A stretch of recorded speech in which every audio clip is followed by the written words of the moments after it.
ഇതാണ് പൈപ്പിൻ്റെ അകം. കണ്ട പമ്പാണ് ഇത്. ഇതിനപ്പുറത്താണ് ഡീസൽ യൂണിറ്റൊക്കെ ഇതൊക്കെ വരുന്ന അപ്പുറത്താണ്. അത് തന്നെ മോട്ടോർ പ്രവർത്തിച്ച് കഴിയുമ്പോൾ അത് ഇത് കറങ്ങും. വലിയ ശക്തിയിലാണ് ഇത് കറങ്ങേണ്ടത്. എന്ന് വെച്ചാൽ സ്പീഡിലല്ല, അതിന് സ്പീഡ് നിയന്ത്രിക്കാൻ പറ്റും നമുക്ക്. മുന്നോട്ടും പുറകോട്ടും അധികം എടുക്കാൻ പറ്റത്തില്ല, പക്ഷെ മുന്നോട്ടുള്ള സ്പീഡ് നമുക്ക് നിയന്ത്രിക്കാൻ പറ്റും. കണ്ട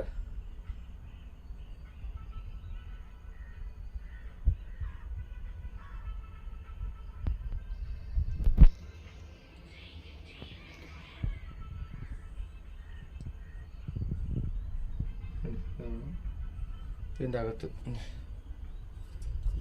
അവിടെയൊക്കെ നോക്കി കാണാം.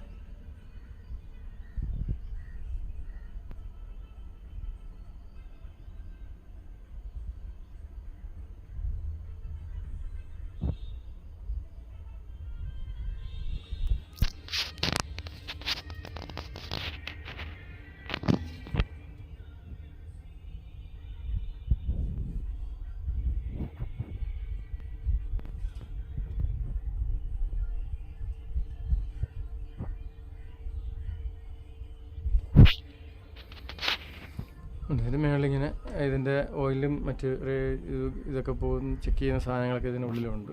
കണ്ടോ, ഇതിനകത്തൂടെ പുക പോകും. അപ്പുറത്തൂടെ ഉണ്ട് ഒരു പുകയുടെ ഒരു ഇതുണ്ട്. പിന്നെ എയർ വലിച്ചെടുക്കുന്ന ഇതുണ്ട്. അതിന് ഫിൽട്ടർ യൂണിറ്റുകളൊക്കെ ഉണ്ട്.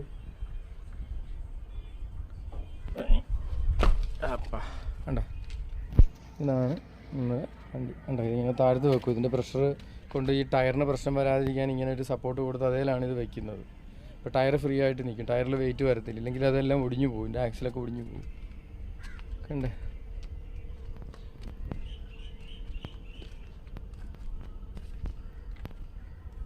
ആണ് എൻ്റെ മോഡൽ നമ്പറാണെന്ന് തോന്നുന്നു ഇവിടെ ഉള്ളത്. ഞാൻ കാണിക്കാം, ഒരു മിനിറ്റ്. കണ്ടോ, 13 13 14 13 അതായിരിക്കും ചിലപ്പോൾ ഇതിൻ്റെ മോഡൽ നമ്പർ. ഓക്കെ, കണ്ടോ, സ്റ്റിച്ചിങ് സ്റ്റെറ്റർ എന്നും പറഞ്ഞിട്ടുള്ളൊരു ഇതിനകത്താണ് മിക്സ് ചെയ്യുന്നത്. ഞാനതിൻ്റെ കുറേ വർക്കിലൊക്കെ നിന്നിട്ടുള്ളതാണ്. 12 ഫാക്ടറികളുടെയും മെഡിക്കൽ കോളേജിൻ്റെയൊക്കെ വർക്കുകളിലൊക്കെ നിന്നിട്ടുള്ളതാണ്. കണ്ടോ, ഇതിനകത്തൂടെയാണ് അവിടുന്ന് കറങ്ങി ഇതിനകത്തൂടെ വന്ന് ഇങ്ങനെ അപ്പുറത്തോട്ട് ഇങ്ങനെ എടുത്ത് വെളിയിലോട്ട് വന്ന് ആ പൈപ്പിൽ കൂടെ മേളിലോട്ട് പോകുന്നത്. ഇനി എപ്പോഴെങ്കിലും ഞാൻ ഇവിടെ കോൺക്രീറ്റ് ഉണ്ടെങ്കിൽ അറിയുവാണെങ്കിൽ ഞാൻ വന്നിട്ടത് എടുത്ത് തരാം. നോക്കട്ടെ, ഇത് കാണാൻ പറ്റുമോ? നോക്കട്ടെ, ഇല്ല, പൂട്ടിയിട്ടിരിക്കുക. വേണ്ട. അപ്പോൾ നമുക്ക് വേറൊരു വീഡിയോ ഞാൻ കാണിച്ചു തരാം.